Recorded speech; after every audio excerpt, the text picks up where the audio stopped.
Most people think self-harm means someone wants to die, but the truth is, most of the time it actually means they're trying to survive something they don't know how to handle. Self-harm is one of the most misunderstood behaviors in mental health. People often assume it's about attention, drama, or wanting to end their life. But for many people, it's actually the opposite. It's a way of trying to cope with emotional pain that feels too heavy to hold inside.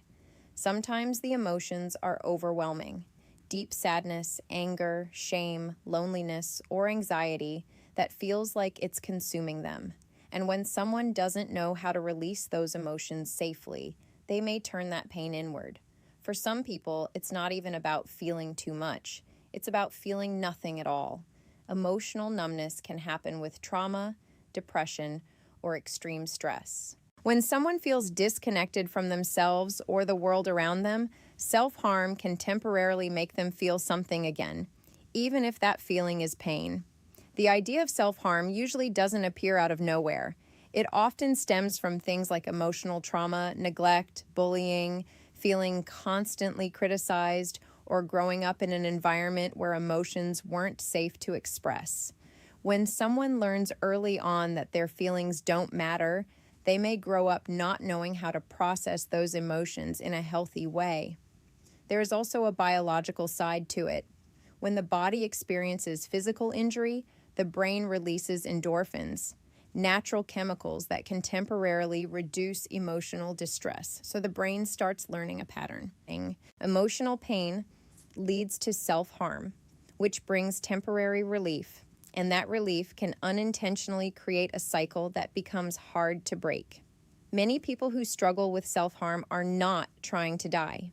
They're trying to quiet the chaos inside their mind. They're trying to feel in control when everything else feels out of control. They're trying to express pain they don't know how to explain in words. But when someone doesn't get help or support, that behavior can sometimes become more frequent or more dangerous over time. They may begin relying on it as their only coping mechanism. Feelings of shame can make them isolate themselves from others, and the emotional pain underneath it can continue to grow. That's why understanding matters.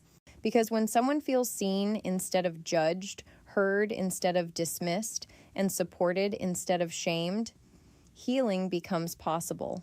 Self-harm isn't a sign that someone is weak. Most of the time, it's a sign that someone has been carrying too much pain alone for too long, and no one deserves to feel like they have to face that alone. If you're someone who struggles with this, or if you love someone who does, please remember this. You are not broken, you are not a burden, and your pain deserves compassion, understanding, and real support. Because even when it doesn't feel like it, there are healthier ways to get through the pain, and you deserve to find them.